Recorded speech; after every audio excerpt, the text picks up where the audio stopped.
ये चैप्टर है शब्द विचार, इंग्लिश में मॉर्फोलॉजी बोलते हैं। तो सबसे पहले हम लोग जानेंगे कि शब्द किसे कहते हैं। शब्द मतलब कलेक्शन ऑफ वर्णों के समूह को, इंग्लिश में बोलेंगे कि लेटर्स का कलेक्शन। तो वर्णों के समूह को, लेकिन जैसे हम ये शब्द लिखे मलाग, इसमें भी अलग अलग वर्ण है, म, ल, आ, ग, लेकिन क्या इसका कोई मीनिंग निकल रहा है? नहीं। तो ये निरर्थक शब्द है, इसका कोई अर्थ नहीं है, इसको हम लोग सेंटेंस में यूज़ नहीं करते हैं। वहीं दूसरा हम बनाते हैं गमला, इसमें ये भी वर्णों का समूह है और इसका एक पर्टिकुलर मीनिंग भी है। तो वर्णों के सार्थक समूह ही शब्द कहलाता है। वर्णों का सार्थक समूह, सार्थक मतलब जब वो कोई अर्थ देगा, जैसे गमला, पुस्तक, तब उसे शब्द कहते हैं। शब्दों का प्रयोग वाक्य में किया जाता है तब ये पद कहलाते हैं। जैसे गमला बहुत सुंदर है, तब गमला को बोलेंगे पद है। शब्द 4 तरह के होते हैं, मतलब शब्दों के भेद अलग अलग होते हैं। इसमें भी बहुत सारा कैटेगरीज है, जैसे उत्पत्ति के आधार पर, मतलब ओरिजिन के आधार पर। तो यहां लिखकर दिखाते हैं।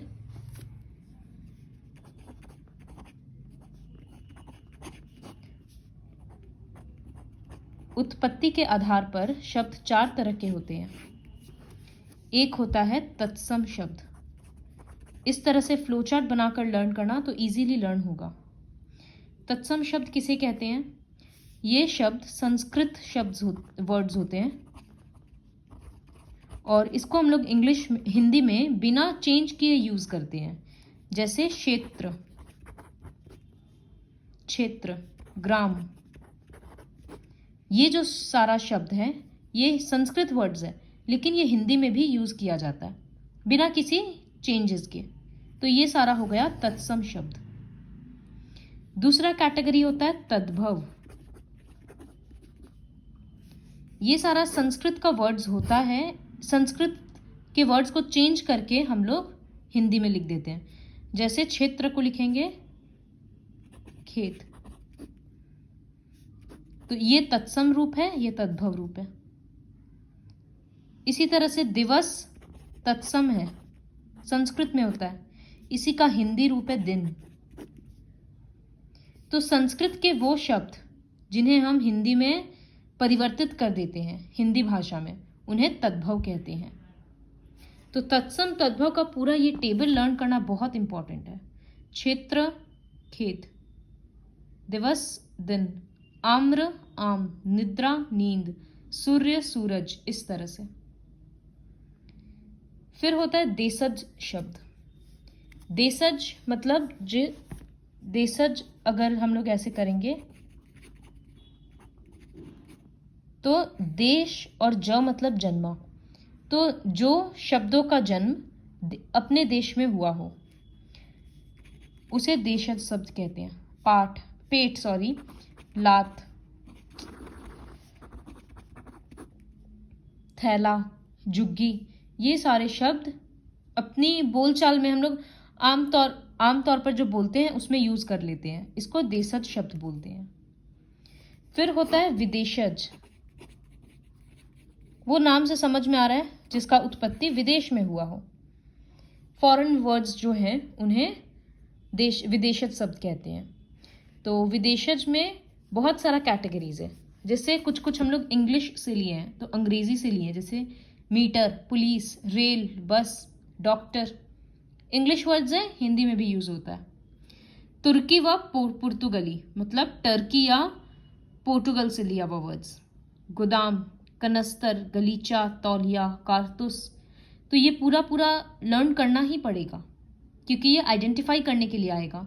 बहुत सारा शब्द दे देगा, बोलेगा पहचानो इसमें से तत्सम शब्द कौन सा है, तद्भव कौन सा है, इस तरह से।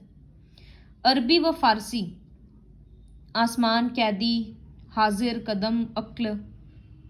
फ्रांसीसी, कार्टून, पुलिस, इंजीनियर, कूपन, अंग्रेज आदि। तो विदेशज शब्द इस 4 तरह के होते हैं। और एक 5वां है शंकर शब्द। शंकर शब्द मतलब जो दो शब्दों के मेल से बना, जैसे हवा और दार, जिसमें से हवा हिंदी है और दार फारसी है। तो दो अलग अलग भाषाओं के मेल से बनने वाले शब्द को शंकर शब्द कहते हैं। जन्म संस्कृत है, दिन हिंदी है, तो जन्मदिन जो शब्द हो गया वो शंकर शब्द हो गया। इसी तरह से लाठी चार्ज, चार्ज इंग्लिश हो गया, लाठी हिंदी हो गया। तो ये सारे शब्द शंकर शब्द कहलाते हैं। तो उत्पत्ति के आधार पर 5 प्रकार के शब्द हुए। तत्सम जो प्योरली संस्कृत वर्ड्स है, तद्भव जो संस्कृत से परिवर्तित होकर हिंदी भाषा में यूज किए जाते हैं, देशज जो बोलचाल की भाषा में हम लोग यूज कर लेते हैं, विदेशज जो फॉरेन है, इसका फर्दर 4 कैटेगरी हो गया, और शंकर शब्द जो किसी भी दो के मिलने से बनता है। सबका एग्जाम्पल्स अच्छे से लर्न करना है। तो ये पहला कैटेगरी था उत्पत्ति के आधार पर, ओरिजिन के हिसाब से। दूसरा है रचना के आधार पर, ये भी बहुत इंपॉर्टेंट है। तो रचना मतलब बनावट के आधार पर 3 तरह के होते हैं। एक होता है रूढ़ शब्द, दूसरा यौगिक, और तीसरा यौगरूढ़। तो रूढ़ शब्द किसे कहते हैं? ये शब्द किसी एक व्यक्ति, वस्तु, स्थान के लिए प्रयोग होता है, पर्टिकुलर। जैसे शेर, तो शेर से समझ में आ जा रहा है कि एक ही टाइप का एनिमल है। हाथी, हाथ, नदी, ये सब से हाथ से समझ में आ गया कि सिर्फ किस तरह का चीज बोला जा रहा है। तो जो एक एक पर्टिकुलर चीजों के लिए यूज होता है, भले ही इंसान हो, जानवर हो, स्थान हो, वस्तु हो, उन्हें रूढ़ शब्द कहते हैं। कुछ होता है, कुछ शब्द ऐसे होते हैं जो 2 अलग अलग शब्दों से मिलकर बनते हैं। यौगिक मतलब, योग मतलब 2 अलग अलग के मिलने से, जैसे पाठशाला,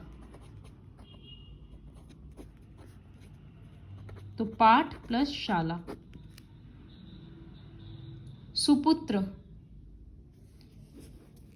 चित्रकार, इस तरह से। तो यौगिक का अर्थ है योग से बनने वाले। 2 या 2 से अधिक शब्दों के मेल से बनते हैं, उन्हें यौगिक कहते हैं। यौगरूढ़, जैसे 10 प्लस आनन, ये दोनों मिलकर शब्द बनता है दशानन। ठीक है, लेकिन इसका मतलब होता है 10 मुंह वाला। तो फिर इन दोनों में फर्क क्या हुआ? ये भी 2 के मेल से बना था, पाठशाला, और ये भी 2 के मेल से बन रहा है, दशानन। तो पाठशाला तो हर पाठशाली को बोला जाता है, ऑर्डिनरी हो गया। लेकिन दशानन मतलब 10 मुंह वाला सिर्फ एक ही है, रावण। तो यौगिक और यौगरूढ़ में यही फर्क है। इसमें भी योग से बनता है, इसमें भी योग से बनता है, लेकिन इसमें जो शब्द होते हैं वो किसी पर्टिकुलर वस्तु या स्थान, जिस तरह से रूढ़ शब्द होते हैं उसी तरह से इसका भी मीनिंग होता है। इसीलिए ये बना है, योग से बन रहा है तो योग वर्ड आया, और एक पर्टिकुलर मीनिंग दे रहा है तो रूढ़ आया।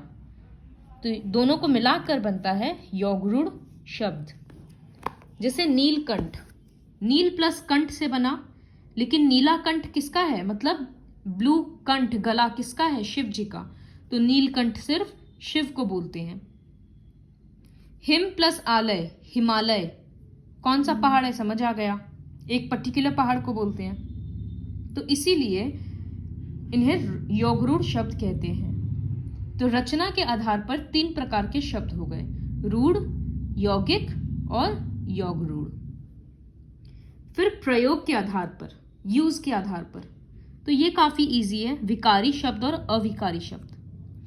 जो शब्द लिंग, वचन, कारक तथा काल के प्रयोग के आधार पर परिवर्तित हो जाते हैं, जैसे पीला, पीले, पीली, तो कभी वचन बदल जा रहा है, बहुवचन हो जा रहा है, कभी उसका लिंग बदल जा रहा है, तो फॉर्म्स चेंज हो जा रहा है। जा, जाना, जाए, लड़का, लड़के, मैं, हम, मैंने, ये सारा शब्द अलग अलग रूप लेता है।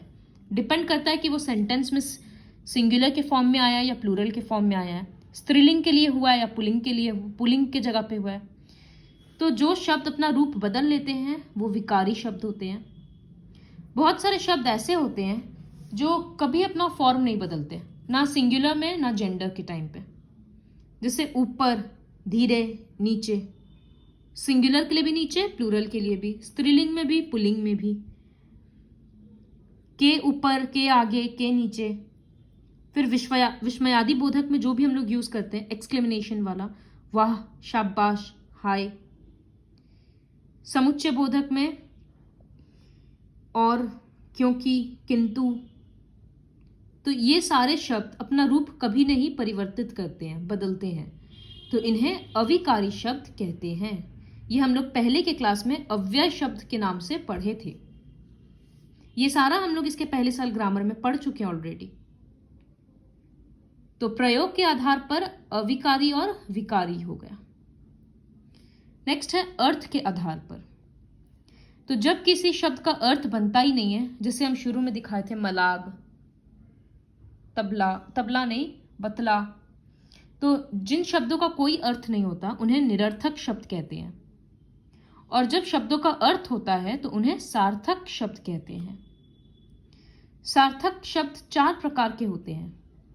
एकार्थक शब्द मतलब जब शब्द का एक ही मीनिंग है, जैसे हिंदी, स्त्री, कंप्यूटर, कोई दूसरा मीनिंग नहीं है। अनेकार्थक शब्द जब एक ही शब्द का बहुत सारा मीनिंग होता है, जैसे अंक, अंक का मतलब होता है संख्या, नंबर्स। नाटक का भाग, एक पोर्शन, उसको भी अंक बोलते हैं। जैसे काल, काल का मतलब समय भी होता है, मृत्यु भी होता है, आने वाला समय भी होता है और बीता हुआ कल भी होता है।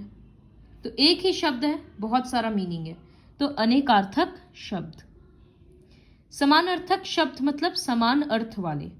ये सब में कॉमन सेंस लगाकर लर्न करना, तब जल्दी लर्न होगा। एक अर्थक मतलब एक अर्थ, अनेक अर्थक अनेक अर्थ, समान अर्थक तो समान अर्थ वाले पर्यायवाची शब्द ऑलरेडी लर्न कर चुके हैं। विपरीतार्थक शब्द मतलब विलोम शब्द जो विपरीत अर्थ बताते हैं, राजा, रंक, अमीर, गरीब, इस तरह से। तो अर्थ के आधार पर 2 भेद हुआ, निरर्थक, सार्थक, फिर सार्थक के आधार पर 4 भेद। तो ये था पूरा शब्द विचार। तद्भव शब्दों का विलोम तद्भव ही होता है। जैसे दिन, हिंदी वर्ड है ना, तो इसका विलोम रात ही लिखना होगा, रात्रि लिखने से नहीं चलेगा। उसी तरह से दिवस संस्कृत शब्द है, मतलब तत्सम शब्द है, तो उसका विलोम भी संस्कृत वर्ड ही होना पड़ेगा, रात्रि। तो ये था। एक बार फिर से रिवाइज करेंगे अगर, तो वर्णों के सार्थक शब्द को, सार्थक समूह को शब्द कहते हैं। शब्दों का अलग अलग भेद होता है। उत्पत्ति के आधार पर 5 प्रकार। संस्कृत शब्दों को तत्सम, हिंदी वालों को तद्भव, बोलचाल की भाषा वाला देशज, और फॉरेन से लिया हुआ विदेशज। 2 के मेल से बनता हो तो शंकर शब्द।